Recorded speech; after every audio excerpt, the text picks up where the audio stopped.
Hello, this is the Footsteps of the Greats channel. In this channel, we will introduce you to some of the most famous people in history. They have transformed the world through many great achievements. Their presence and influence are deeply engraved in our history. We can learn from their lives and be inspired by them.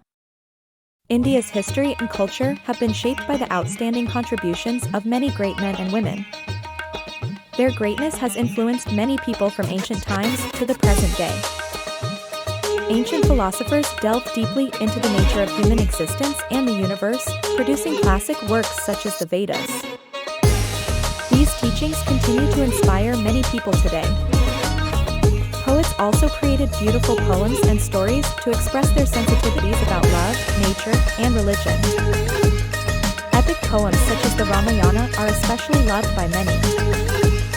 Politicians and leaders throughout history have worked for the development and prosperity of their nations. Their leadership connected the hearts and minds of the people and paved the way for independence. Artists and scholars also enriched Indian culture. From painting to music to sculpture, their art combined beauty and spirituality to inspire the world. In this video, we want to celebrate the achievements and spirit of India's great men and women, and to show that their legacy will continue to shine on future generations. Their lives and teachings will enrich our lives. Valmiki, compiler of the Ramayana, one of the two great epics of ancient India and a saint of ancient India. He is said to be the compiler of the Ramayana, the great long epic poem of ancient India and one of the two great Indian epics. Since what is known about his life is not known, the dates of his births range from 500 BC to around 100 BC. His compilation of the Ramayana has been deeply influential not only in India but also in Southeast Asia. It appears in many fields, including painting, sculpture, music, and theater. In particular, his ideas emphasizing the kingship of ancient India are familiar not only to the ruling authorities but also to the general populace. He was born into a royal family but abandoned in the forest as a child. He was picked up and raised by bandits, and thus began his life as a bandit.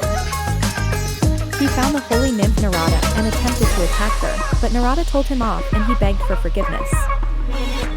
After that, he continued to meditate and his surroundings were covered with hills of ant nests. Thus, he came to be called a he, which means a ant hill in Sanskrit. Chandragupta, the first king of the Mauryan dynasty and the first to unify India. Chandragupta was the first king of the Maurya dynasty and the first to unify India. Even today, he is popular among the people as the greatest king of the Indians. At the same time, Alexander the Great of Greece advanced to India. He succeeded in driving back the powerful army of the great king, but feared a second advance. The invasion of Alexander the Great led to the unification of the whole of India. Chandragupta, a native of Magadha, defeated the Nanda dynasty and wiped out the Greek power. Chandragupta then ruled over a vast area that stretched from the foothills of the Himalayas to southern India and from the Bay of Bengal to the Arabian Sea. In order to repel the invasion of the Greeks, the Mauryan dynasty exercised a more centralized government than had ever been seen in India before. Chandragupta ruled India, but the Syrian king Seleucus invaded from the west. However, he was defeated and counterattacked, and gained 4 provinces occupied by Seleucus.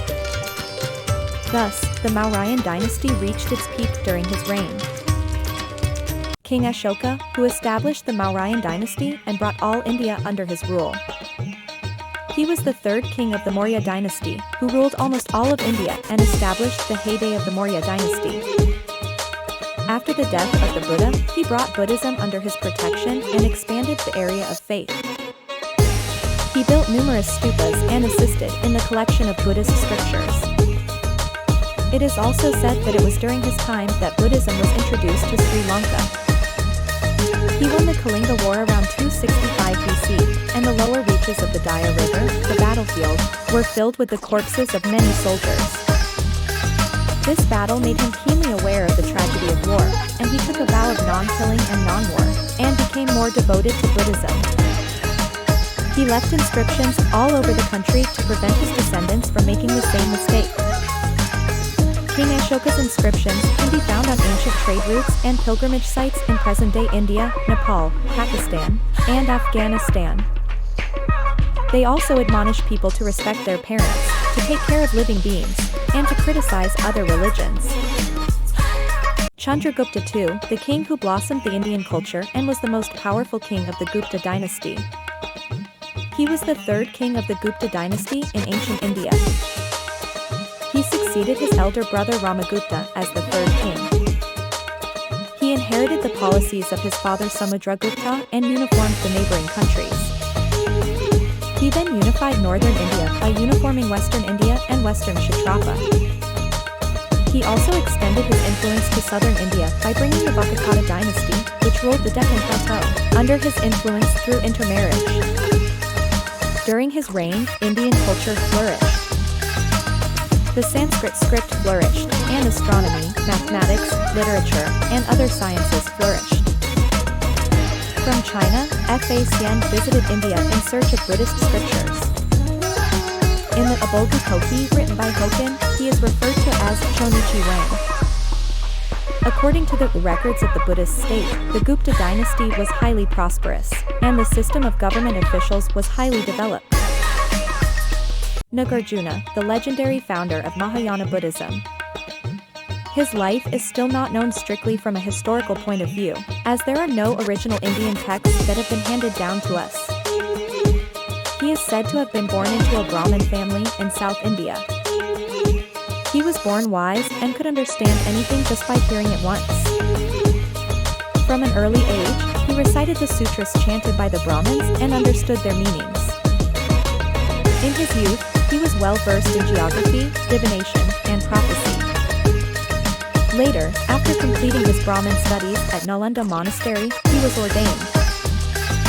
His fame spread to many countries. He is credited with founding Mahayana Buddhism, rejecting the Buddhism of the Buddha.